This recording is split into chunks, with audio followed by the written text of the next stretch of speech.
that has ever been in your head once you got through spring that would be a possibility? No, I mean, when I committed here, I made a promise to myself that, I was just going to come here and compete. And, guys have come, guys have go, but at the end of the day, I think, if you're confident in your work, confident in your game, you're going to be, in a good spot regardless of who they bring in. And so, you're at a place like Ohio State, they're going to bring in the best quarterbacks, they're going to bring in really good competition, and, you have to earn it every single day. Devin, can you answer that as well? Sorry, repeat the question for me. Just the idea of you get to the end of spring, would there be anything in your head, a possibility of thinking about a transfer if you're not thinking you'll be the starter? Yeah, no, that's never crossed my mind. I've always been a guy that's going to stick to my word and stick to where I'm at. And I've always said from the beginning, I came here and I wanted to compete. And if that's not how it goes, that's how it goes. But I'm sticking around. I'm still a Buckeye. I want to do everything I can to help this team. We're going to go just a couple more questions. Bill Landis, Rivals, the podcast. I think both of you guys can probably answer this. Whichever one of you is the starter, DePaul's going to step into a really good situation with all the weapons you have, but not all of them have been available this spring. In fact, most of them haven't been available this spring.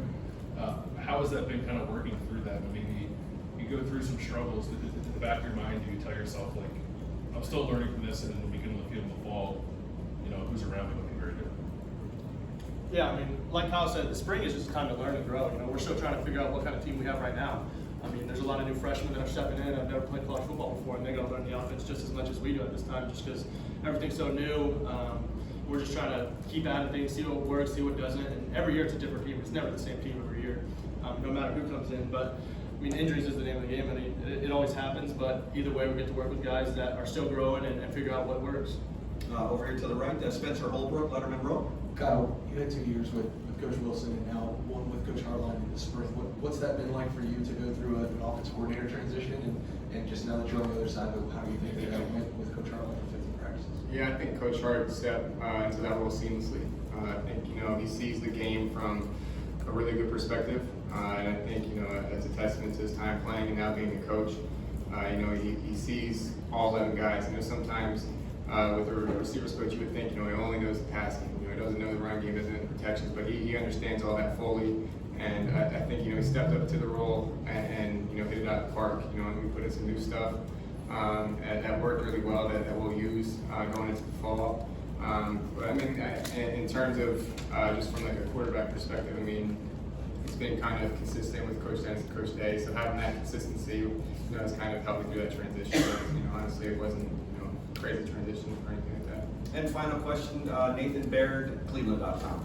For both of you guys, and this is sort of a follow-up on what Bill just asked you, but with the top receivers not being around necessarily all this spring, with the defensive line having kind of an edge up front, I mean, do you guys look at that as an opportunity more than anything, that whoever wins this job, or eventually you're going to have to win with whoever in order to fulfill what Coach Day wants in an Ohio State quarterback? Yeah, I mean, the starting receivers today, Marvin Harrison, Carnell Tate, Jake Ballard, I mean, those are 3 really good guys, and that's without Emeka and Julian and Xavier. So, I think even, the twos today are still really deep. So I don't think, the personnel really, affects, too much of what we do. All the receivers have done a good job of getting open, getting a good job of making plays, catching the ball. And so at the end of the day, being the quarterback, you just have to, do your job, get the ball to the right guys, make the right protection calls, all that. Because at Ohio State, regardless of losing the game, they're going to be a really good player. So if you're going to be the quarterback here, it's just a matter of getting, the team in the right situation, getting the ball out on time, all those things. So I think it's all in the details. Devin, too? Sure. No. Good. Yeah, I mean, Kyle pretty much hit it. At the end of the day, we're Ohio State. We're always going to have the best players no matter what. And, if they're 2s, 3s, even 4s, they're still going to be some of the best players in the country.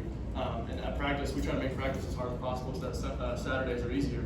So, when we have guys like JT and Jack Sawyer and Michael, all these guys on the D-line, really pressing us, it forces us to get our feet going, get the ball out faster, and make the game situations a lot easier.